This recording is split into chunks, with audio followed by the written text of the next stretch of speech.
Ladies and gentlemen, welcome to the Life Debate.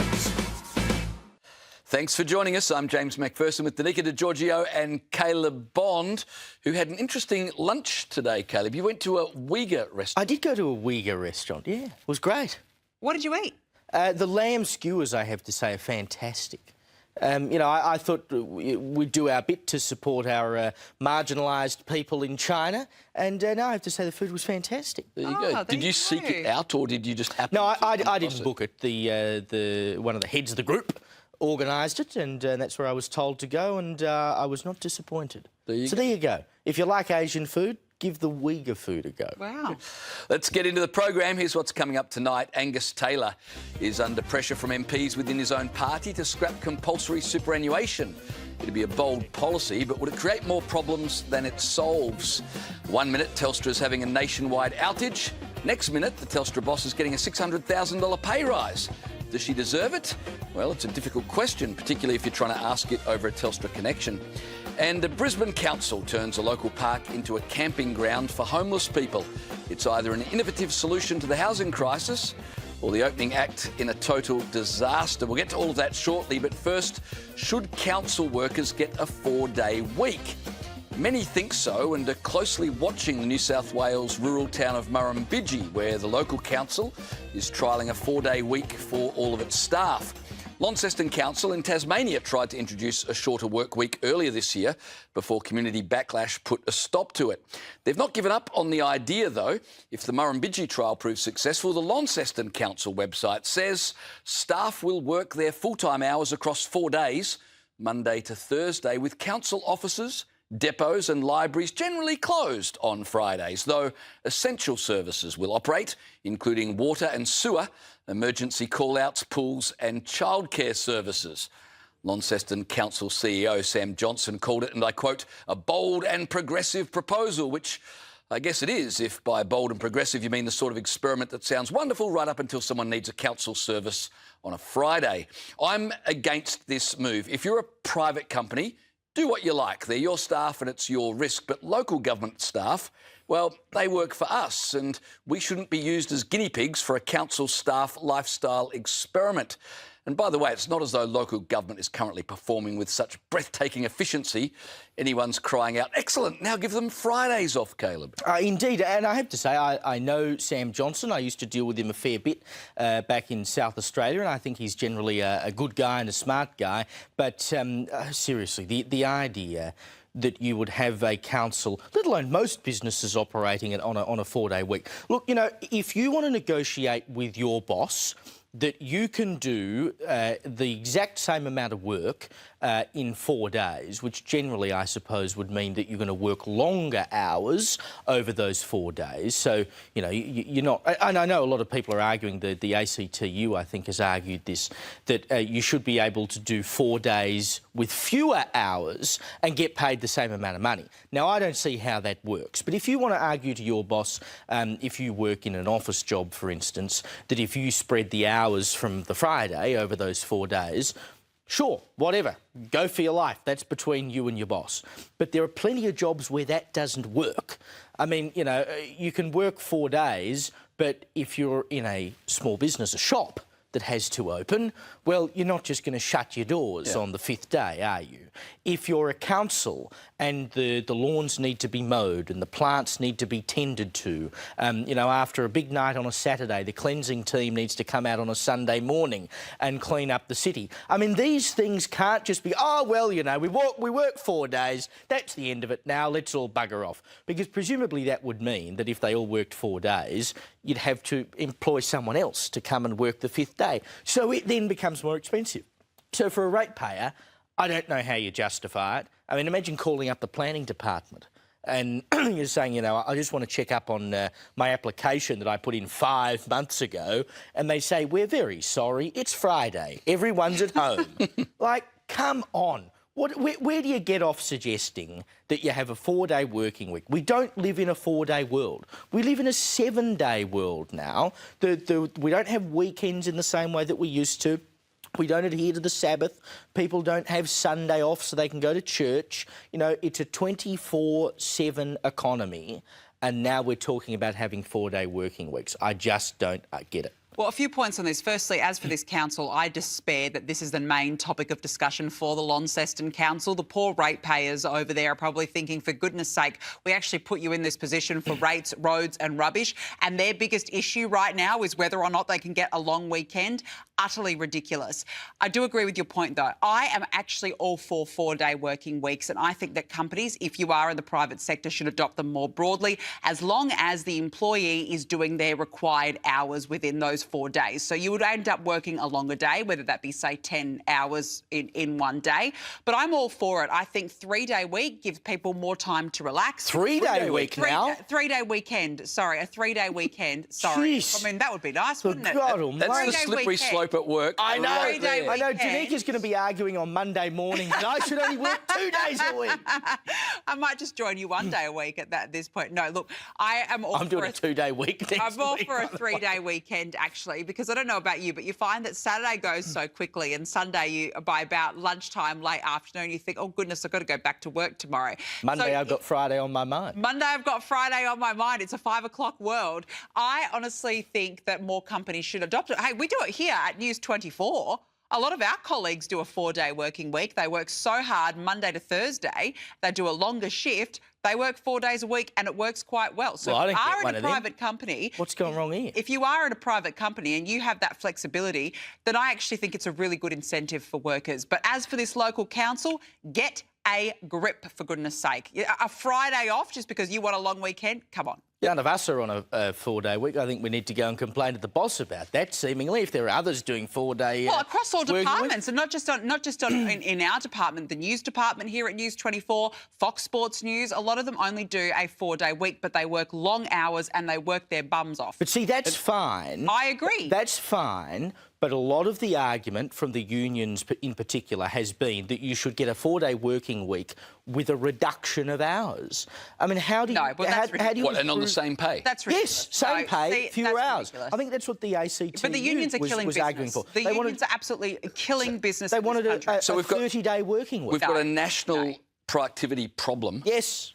And the unions are arguing I know. less work Ridiculous, isn't it? for more pay. Yes, and presumably, I mean, if you want to have a 4-day working week that, as you say, means you work more hours on another day, that is potentially workable. But that's not what most people mean when they say 4-day working week. Yeah. They mean I want to be paid the same amount of money to do less work, to work fewer hours. I mean, how do you justify that? Well, you can't. It's so hard for business as it is, and it's hard for local government as well. I mean, their overheads are going up by I more do hours. have a degree of sympathy as well for a lot of sympathy for employers at the moment, because I feel like there is this new age of employee where they make a hell of a lot of demands. They don't really want to do the job. They don't want to work, but they expect their employer to give them a lot of freedoms as if it was their days off. And how can you afford that? How can anyone afford that, to have an employee who does shorter hours, paid at the same rate,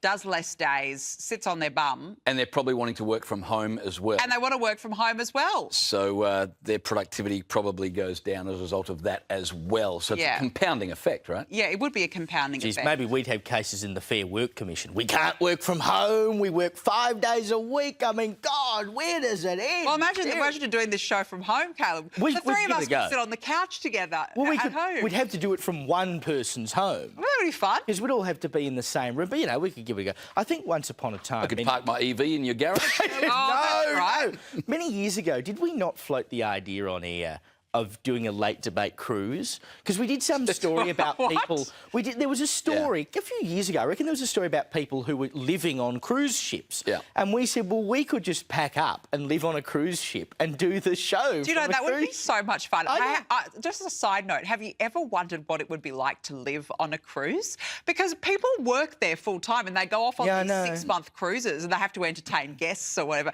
But I kind of feel like it would be quite fun. I think it'd be hellish to live on a cruise. Can't imagine anything anything worse. Because like you can only get off when it docks, right? Yeah, but you go to all these countries around the world for 6 months. Yeah, I know, but there's just something about the freedom to do what you want when you want to do it that I think you'd miss out on. Of course, a lot of people do go on cruises. James is looking at me like never suggest No, that. James, Yeah. I'm a creature of habit, so I don't want a different coffee shop every single day. You know, 360. I want my coffee shop. I want my local. Live a little. Well, I think we know what James is not going to do with his superannuation when he retires at the age of 95. He won't be going on any cruises. And you may be wondering, what are you going to do with your super when you finally retire? Well, it turns out that maybe some in the Liberal Party suggest that you shouldn't have compulsory super. If you want to have super, that's your business.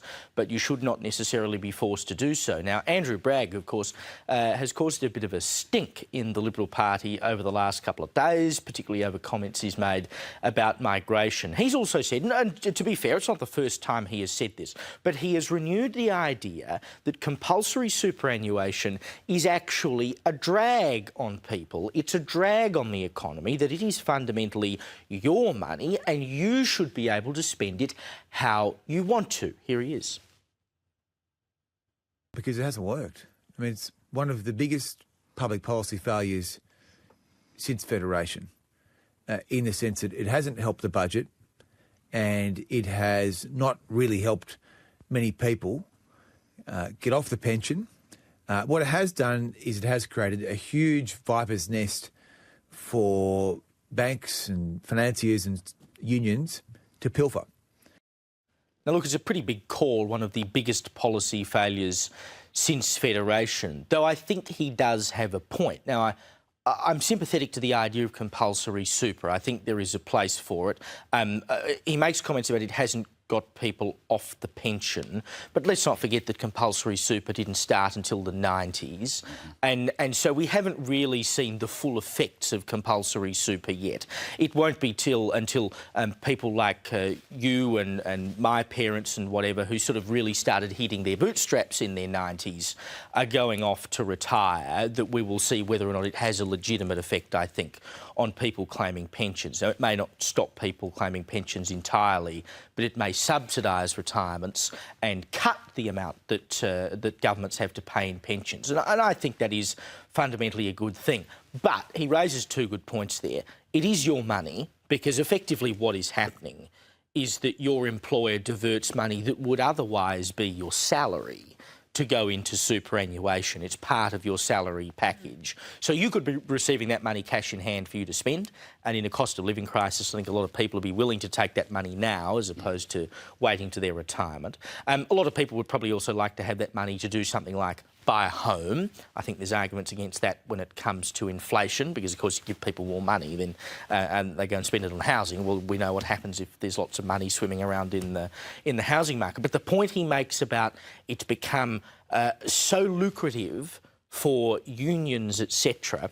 I mean, we've created this massive class of wealth gatherers in this country thanks to compulsory super.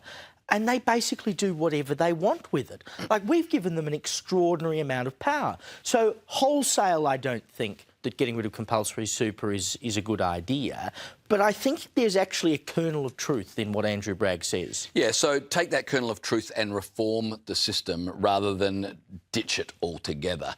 He's right, there's problems with superannuation.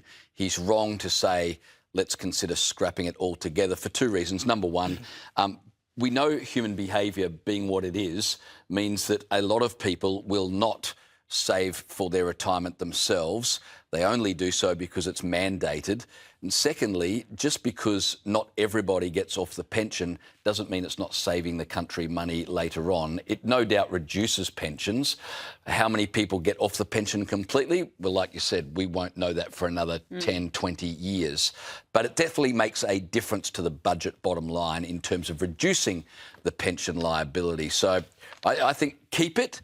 But he makes some good points. Look at reforming those areas where there's abuses and where there's waste. I'm actually all for being able to access your super early, but only for a first home deposit. Now, you'll remember in the dying days of the Scott Morrison government, remember just before the election at the 11th hour, they knew that they were going to lose, he actually rolled out that super home buyer scheme where young people could access their super in order to put down a first home deposit. And I think Peter Dutton also took it to the election as well. But for both leaders, neither of them seemed to prosecute the case. It was almost just like a second thought. Let's roll the dice. Let's see how it's received. And it was received very poorly by economists. And I can understand the economic impact. And they say, do not access your super early. I guess I look at it from the perspective of somebody like myself and a lot of people my age. I mean, this is what my friends and I talk about, being able to enter the home, the housing market, especially if you are in your mid-30s, mid to late 30s, you are single and you want to be able to buy your property. You don't have the help of mum and dad, for example, and it is very difficult to put together a deposit if you are a single person. So from my perspective, if I had the opportunity to dig into my super early for a housing deposit, I would take it. Now, call me naive. I'm not thinking about what might happen in the future when I'm looking at that retirement age, and I suspect a lot of people around my age are not looking to that point. We're looking at the now. Again, maybe call me naive, but I'm just thinking more in terms of how can I get a head start in what is a very tight housing market like it is in Sydney or like it would be in Melbourne. And I know what's sitting in my super waiting for me one day. If I could get my hands on some, I would. And I would argue that if you take money out of your super and buy a home, you are fundamentally buying an asset that will presumably increase in value anyway. So you can treat it as an investment, and once you've paid that off, it gives you a level of security in retirement too, because you could sell that house and you get the money back, right? But what do you make of the potential inflationary effect of it? Because if you said that everyone can now take money out of their super. Now, let's say, for argument's sake, there was a cap on it. Let's say it's 150 grand. Mm-hmm. And so people in their 30s who've been able to amass that money in their super can all, en masse, go and take 150 grand out of their super and use that to put down a deposit on a home. Would that not inflate the value of all those homes? Of course it would. And then devalue the 150 grand you've got sitting in your super? It would, and that would be the only drawdown, right? Because suddenly the housing market is super inflated and it does make it even harder to enter the market. And we've spoken about this before. You wouldn't want to then have to go outside of, say, a city area to then buy your property, because what would be the point? The point of having the money ready to go is to buy close to where you work and where your lifestyle is. So in effect, does it make it any easier to buy a home? I feel like it still would. I still feel like it would be an attractive option for somebody to dig into their super. I really do think. Because don't forget, I mean, Anthony Albanese introduced that 5% deposit scheme, and that also had an impact on housing prices as well. 100%. And that was only 5%. That was only 5%. So I don't think, no matter which way you look at it when it comes to these sorts of schemes, anyway, it is going to have an inflationary impact. I don't think you can change that. Now, I'm not an economist. I've got to preface by saying that I am not an economist, so I can't predict what would happen. But I suspect a lot of people perhaps wouldn't be thinking of that. They'd be thinking, I need to get my hands on a property and get out of a rental ASAP. Well, Mr Bragg says soon they'll be giving super to cats and dogs, so I better go and talk to the cats and say, finally, you can start paying your way in this house. Well, look, I knew expecting me to pay for everything. I knew that you spoke to your cats, Caleb. I knew it. I don't talk back very much, I have to say. No, sad. One of them's deaf, so he doesn't hear anything. Oh, that's sad. No, he's fine. It's all right. But he doesn't hear a word. How do you communicate with him? Well, I suppose I don't. He just sort of comes up for a cuddle or something every now and again. Aww. I give him a pat. He understands all of that, but I can't talk to him. He just pays no attention. He knows who his dad is. Yeah, exactly. And he doesn't get scared by the vacuum cleaner, which is good. That's probably because that's normally a problem. How do you find out that your cat is deaf? Bang pots and pans behind his head and you'll find out pretty quickly. Right. Oh, well, he just stopped responding to noise. I didn't believe it. And did you take it to the vet? And well, no, so it's funny actually. I just said that's rubbish. There's no way he could be deaf. My girlfriend at the time, this is years ago, was saying no, he's going deaf. I said rubbish. He's not going deaf. And literally, she went and got pots and pans and banged them behind his head, and he did nothing. And I said, oh, maybe he is deaf. Well, he wasn't deaf until she banged the pots and pans right behind his ears. But I did take him to the vet at one point and said, I think he's deaf. And they said, how do you know that? And I clapped behind his ears. And they said, yeah, he looks deaf. They said, there's not much more I can do about it than that. He looks deaf. He is deaf. Well, there we go. There we go. We've got Something- a we learn history something of new every Caleb's day. cat that we didn't know that we were going to get tonight. This is an incredible revelation. I thought they would have given him a CAT scan or something. Oh, Jeez. James with his puns. James with his puns. Well, maybe we should move on from the cats. We'll move on from the cats. Please do. Yes, let's move on. Now, look, you'll all recall that crippling Telstra outage that happened. It was only a couple of weeks ago. It impacted 000 calls across the country, and one person in South Australia died as a result. It prompted the CEO of Telstra to phone that family personally and offer her condolences. Well, that CEO by the name of Vicky Brady has today just been handed a pay rise, and wow, what a whopping pay rise it was. Her pay has risen by 11% to $6.8 million in the year to June. However, her bonus was slashed by $607,000 because of that network's outage. Now, there has been a lot of criticism online that she didn't deserve this pay rise given what occurred last month. And I actually disagree. I don't have a problem with her getting a pay rise. I was doing a bit of research on her. So Vicky Brady has been at Telstra since 2022. And since then, it has become the largest network in Australia. It services 99.7% of the population. It remains the most reliable choice for Australians if you live off the beaten track. That's according to finder.com.au. That's the comparison service. So it is still the most reliable for people out in the regions, which is obviously critically important. Now, my argument would be that she was slated to get this pay rise, I believe, before the network outage happened. I think that this was always probably written into her end of financial year contract, given she has been there so long, she probably gets an annual pay rise. But if you have a look at the net profits that were released today as well, net profits are up 2.7% on last year. The company is doing well under her watch. She has run a successful business. Now, I also think that the fact that they slashed her bonus by $607,000.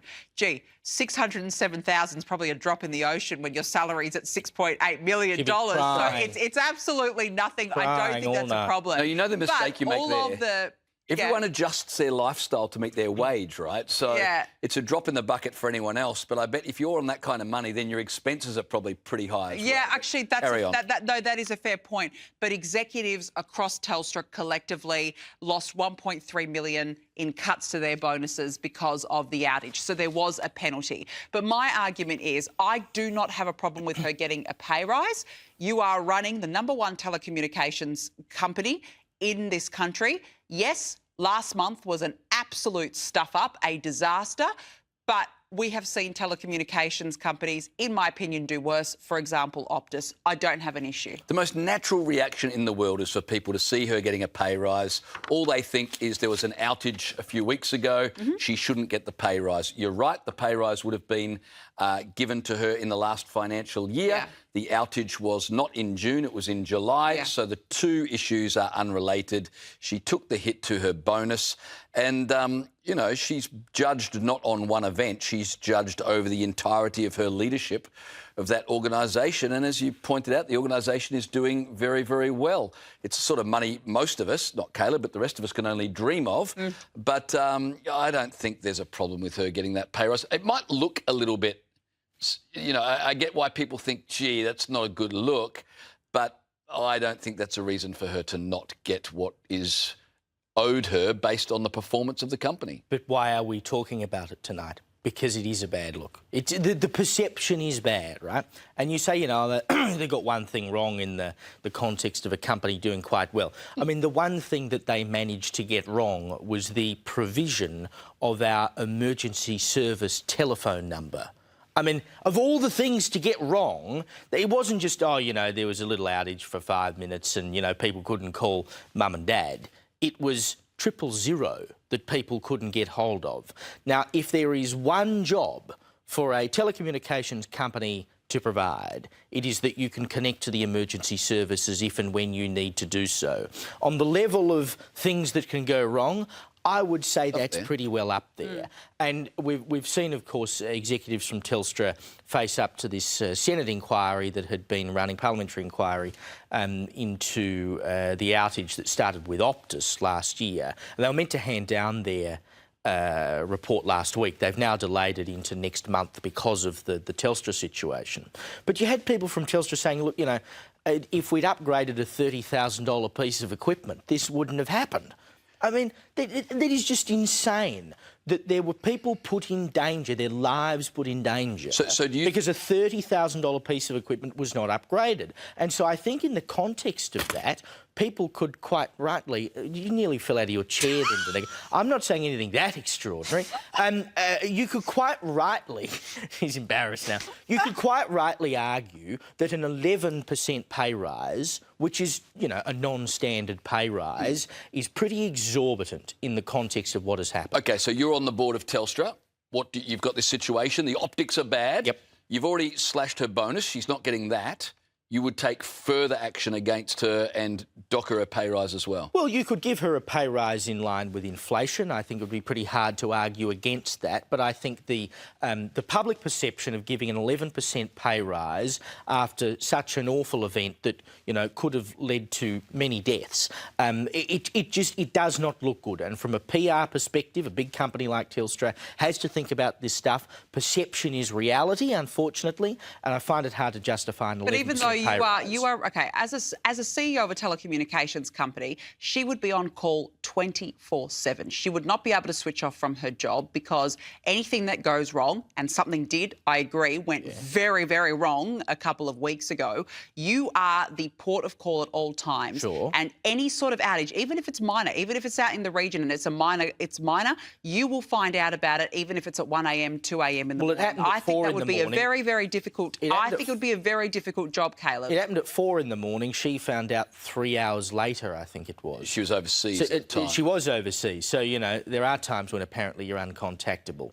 And yes, sure, the job is hard, but you are compensated very well for it before an 11% pay rise. All I'm saying is if her pay rise was 3 or 4%, which, you know, is what most people would get out there in worker land, we wouldn't be having this argument tonight. The only reason we're talking about it is because it's become an issue because they've given her an 11% pay rise after something so potentially catastrophic has happened. They could have avoided this argument and she still would have been compensated very well if they'd given her a 4% pay rise. But if Danica and I are right that the pay rise would have been settled prior to this outage, you can't retrospectively give her a pay deduction, can you? Well, sometimes you got to cop it sweet. But can you do that? Well, I don't know. I'm not an employment lawyer. I can't answer that question. I think we'd be at the Fair Work Commission. But I'd say sometimes you got to cop it sweet. And so you don't think a $600,000 bonus cut is enough? That's a lot of money. I'm saying there is a perception issue, and they could have avoided that perception issue by not giving her an 11% pay rise. Yes, the cut to her bonus is significant, but the fact is we're here talking about it because it has rankled people. But across the board, all the executives, it was like $1.3 million. They could have avoided that situation. All right, well, I tell you who does need a pay rise, and that's our truckies. And not just because they work hard, but we want to keep them in the job. The trucking industry has the oldest workforce of any industry in the country, with an average age of 51. And the problem, of course, is with them all getting older, we're soon going to run out of people to drive our trucks. Latest data reveals that 43,000 Australian truck drivers, that's 24% of the current workforce, are expected to retire within the next 3.5 years. Now, that's happening while Australia's freight is increasing by 57% between 2025 and 2050. So more freight to drive around the country, less drivers doing it, and all of this when, as we said earlier, productivity is a major issue in our country. Now, truck drivers are not just retiring because of old age, but many of them are dropping out of the industry because of things like long hours. In fact, 29% of truck drivers who say they want to get out of the industry say it's because of the long hours. Not only that, but it's incredibly taxing and a pressurised job. 42% of truck drivers say it's affecting their mental health because of the stress. And then, of course, it's quite a dangerous job as well. What amuses me about the story in today's papers is that some are suggesting the answer to the shortage of truck drivers, Danica, is to get more women driving trucks. Women are underrepresented in the trucking industry, which implies there would be a right number of women to be driving trucks, which I find funny. But 9% of truck drivers are female. I'm not sure we're going to fix the trucking problem by appealing to ladies to jump behind the steering wheel of a Kenworth. No, and you know what really bothers me? Why is it always, every time there's a shortage, it's, oh, well, we'll just blame the gender card. There's not enough women or there's not enough men in the industry. It's got nothing to do with gender. There are plenty of female truck drivers out there. It's the same when construction workers as well. We've got to get more women into the jobs. Look, if a woman wants to go and be a construction worker or a truckie, let them do it. We don't have to blame the gender card for the issues in the industry. Look, I do think it is the long hours, and I think the hours away from families as well is taking a big toll in this day and age. And I also think that the pay would be a very, very big problem. But I think it'd be very lonely to be out on the road for hours crossing from one side of Australia to another. And we have a loneliness crisis in this country. So I think that times have changed. I don't know what the solution is to this. Is it better pay? Do you give them better pay? Would that help the situation? Do you try and make their rotational rosters more appealing so that way you're not spending so many hours out on the roads? I don't know what the problem, the solution is. Caleb, I know earlier we were talking about it. You suggested driverless trucks. Well, I'm not saying I want them. I'm just saying that they're using them in the US, aren't they, now? I think that they do. them. Or is it for with electric trucks? They are trialling driverless trucks. They are. I just don't know what you do.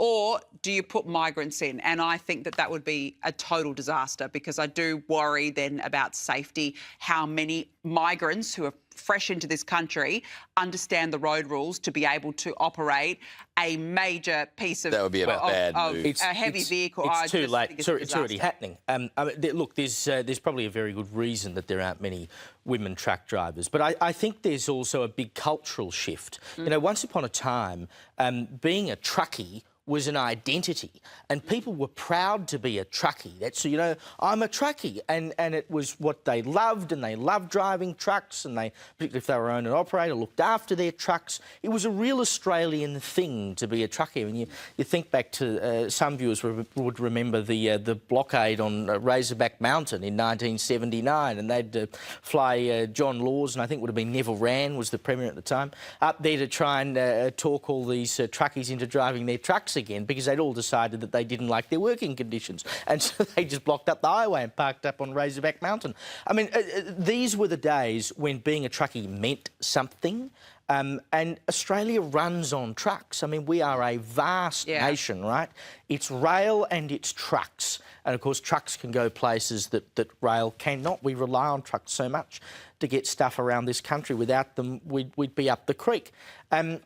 And I feel like the value of being a truckie has at some point disappeared. And, you know, there was a time when Dad was a truckie and then your son wanted to be a truckie. That just doesn't exist anymore. And I'm not sure whether it's because we've devalued the work that truckies do, and we've kind of, you know, a bit like cleaning, people have taken an attitude, oh, well, you know, that's someone else's job, it's beneath me, I wouldn't do that. But it never used to be that way. It used to be a job that people were proud of. Yeah. I've got a mate who drives massive trucks for Australia Post. He loves his job, although, to be fair, he's not driving huge distances where he's away from home. I think that would be the... Loneliness. That would be the deal breaker. He wouldn't be away from his wife. No. For doing that job. But I think that truckies deserve so much recognition. They drive all hours, long distances, away from families. They sleep in their trucks. They are eating on the roadside, at the roadside places. Yeah.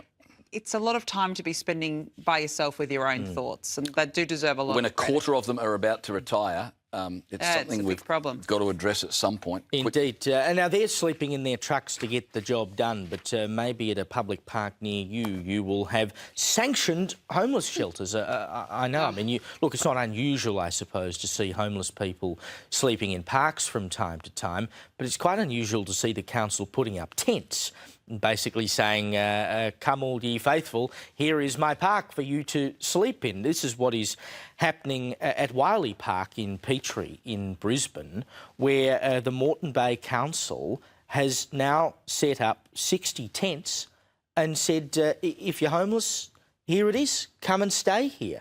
You know, I understand it's hard when you've got large homeless populations and you're trying to work out where to put them and what to do with them and help them into housing, etc. I'm not sure putting up 60 tents in a park and saying, here it is, fellas, come and sleep here, is quite as good as they think it is. You're going to concentrate a myriad of problems all in one place. This is going to be a disaster. And they're doing it as a trial, right, for, what, 12 months or something? So let's say at the end of the trial, they decide, you know what, this ain't such a good idea. Can you imagine when they evict all of these homeless people from their tent city to go where? Yeah. This is a stupid idea. And on top of that, they're saying ratepayers are going to foot the bill for it. And you know what the bill is going to be? Yeah. You don't know, do you? And nor do they. No one knows. No. And so it's just a nice sounding thing. It sounds compassionate. It sounds empathetic. But it's got very little sense or forethought behind it. But also, can you imagine the smell that would be emanating from that area? The drug use as well, the alcohol abuse. I would be very... Potentially. They might all look, potentially. No. Well, I mean, if they're homeless, Caleb, I think we can assume that probably a lot of them don't have the sanitary options available. A lot of homeless people get themselves a shower. I think it's a bit unfair to say that all homeless people are stinky. OK, but that's a fair true, point. But we should point out the council are putting in CCTV cameras and they're going to have security there. So clearly the council are anticipating we could have problems. But that's what I mean, though. I mean, you just don't know. You just don't know. And this is meant to be a park, which is meant to be an area for the public to use, for children to play in. Well, you wouldn't want to take your kids anywhere near the homeless place. This is they're just... Look, the compassion stretches too far when these councils go so far to the left that they think, well, this is the only solution. No, I'm sorry. There are other solutions to homelessness. There are options available for homeless people. There is a Salvation Army. There are so many options available, but to put them in a public park, it degrades the area and it just looks sloppy. One more thing too, there is the potential that it provides an incentive for people not to find housing because, hey, you're living for free in a tent city where all of your needs are provided. You got free showering, free this, free that. There is the potential that some people start to say, this will do, and then you've got this thing permanently. We're going to go to a break. When we come back, we'll look at what's making headlines tomorrow, including weight loss jabs resulting in 62 deaths in Australia. We'll talk about that next.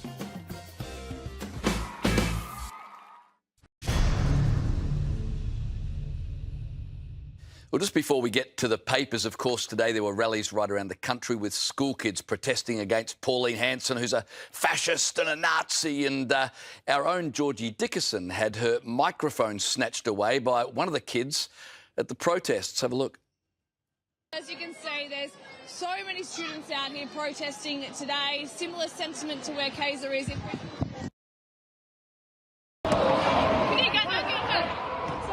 Give it back. Give it back. Give it back! Give it back!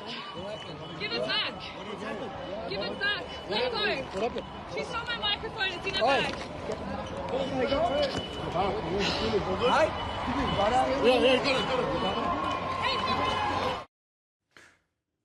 And then there's a different camera angle here where you can see Georgie Dickinson giving chase.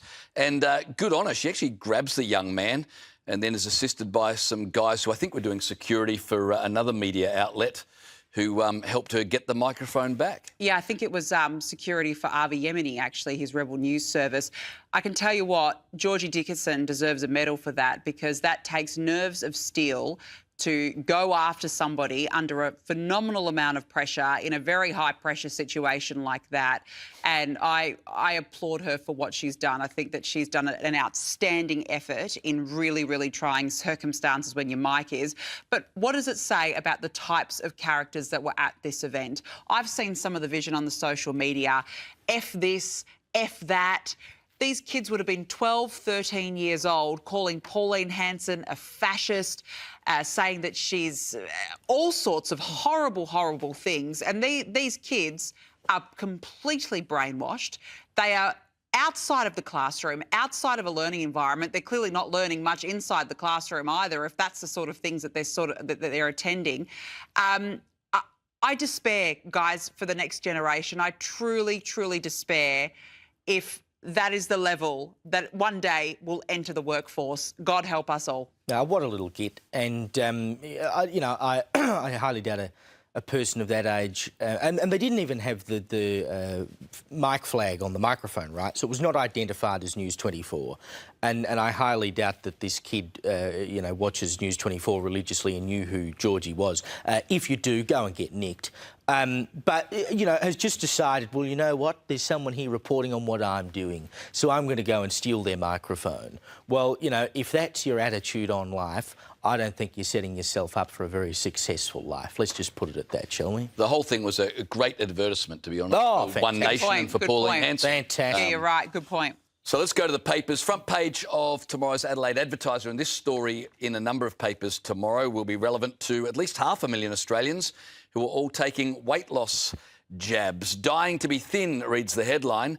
Weight loss drugs are suspected of being linked to the deaths of 62 Australians and severe side effects of 2,800 other patients who suffered nausea, pancreatitis, suicidal thoughts and an eye condition that can cause blindness. The story goes on to outline numbers of people who have suffered death or injury through these weight loss jabs. And, of course, while people are able to use these jabs, the evidence is not yet in because it's a relatively new thing, people jabbing themselves for no other reason than they want to lose a bit of weight. And a lot of people aren't obese. They're just people who aren't quite happy with their bodies. And so health officials warning there are unforeseen consequences. And of course, they work on the sort of pleasure centres in the brain. They stop you wanting to eat, and of course, it's been found that they can affect all other manner of things, moods. People report that they lose their libido entirely. Like it can stop you from exhibiting a number of quite normal human behaviours. So I suspect we're only really seeing the early stages of what these things might be doing. Well, I look at Ozempic, for example. It was only first designed for type 2 diabetics. Yeah. And then suddenly every man and their dog's on it. And now it's been the same with Mounjaro. If you're not morbidly obese, you don't need to be on a weight loss jab. Yep. I do wonder, though, you say every man and his dog. I wonder if there are people out there putting their dogs on Ozempic and Mounjaro. Well, I would probably hope not. I would honestly hope not. That would be animal cruelty. That's terrible. They probably are. Do you want to do the next paper, Danica? I do. Sorry, everybody. I was waiting. No, I'll do it for you on the phone with the Australian tomorrow. Gosh, no. Okay, Go sorry. Okay, the Australian. Yes. Okay, let's start with the exclusive here. Treaty or trick, Canavan goes head on against global tyranny and Hanson. Nationals leader Matt Canavan is calling for a full audit of more than 4,000 international treaties to which Australia is a party to prevent foreigners, international organisations, unelected bureaucrats and those seeking to impose a global tyrannical order from weaponising agreements against the Australian people. In a speech to the Nationals conference in Canberra on the weekend, Senator Canavan will declare that an audit is necessary to know what treaties Australia is subject to and to ensure each treaty puts Australia first. Well, fantastic. I'm all for this. Absolutely. We've got to know what... We have to put this country first, and we haven't done that. I'm shocked to learn we're signed up to 4,000 international treaties. I had no idea. And how much of them are actually relevant to us? Yeah, and how many of our politicians, including our Prime Minister, would have a clue about even half of the things that we're signed up to? Good policy by the Nationals. They should do it. I think we need a treaty on treaties, to be perfectly honest. Can you imagine what a hoot the National Conference is going to be this week? It'd be fun, wouldn't it? I don't know, but I think it'd be a bit more like a funeral at the moment. It'd be terrible. But anyway. Also on the front page, exclusive falling house prices, the tipping point that sparks a recession. Labor's tax changes and high interest rates are smashing confidence and pushing the economy to the brink, with senior economists warning a property slump of more than 15% could trigger a recession. Banking giant ANZ's revised forecast this week, the capital city home prices would fall 10.6% from peak to trough in the current slump, led by Lower Sydney sinking 14.5% and Melbourne 12.8% is the most dire prediction made following the May budget. Gee, it gets worse, doesn't it? Yeah, well, great for a first home buyer who's just entered the market, isn't it? All these things are doing for the first home buyers, eh? On the front of the Herald Sun tomorrow, Premier roasted. I wonder what they could mean by that. Why don't we investigate a little? It says here, almost $600,000 was approved for coffee machines and beans. Hey! This is the roasting they're Whoa. talking about. For a public sector agency under Ben Carroll's watch. Despite the new Premier's insistence, he has always treated public money with respect, responsibility and carefully. A contract with coffee brand Pelican Rouge shows $578,000 was allocated in February for beans and upgraded machines at WorkSafe Victoria offices.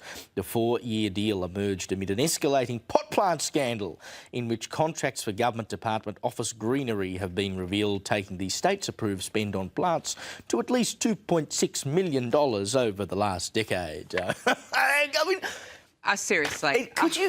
there is no better story on a front page tomorrow, I don't think. You know, $600,000 on coffee, And $2 beans. million on pot plants. It just gets better and better. The Victorian Libs are having a field day with this in Parliament. It's so Yesterday they easy. bought pot plants into the Parliament.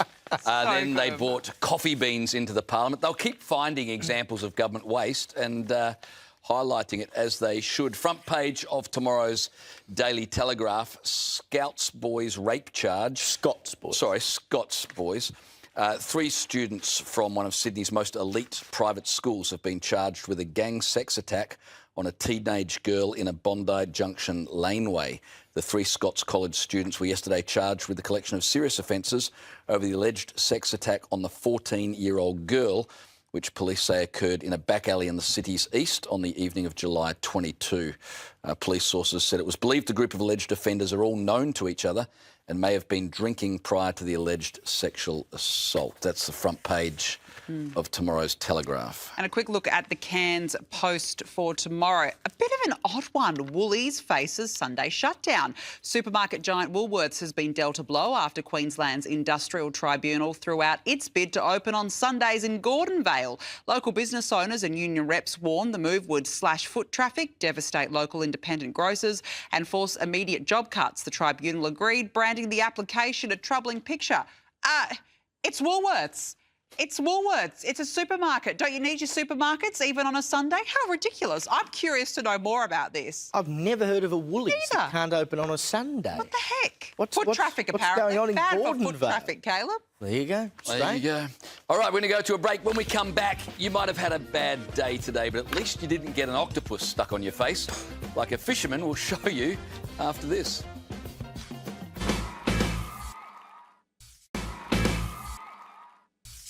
Well, everybody knows if you're going to travel internationally, you take care of your passport, Danica.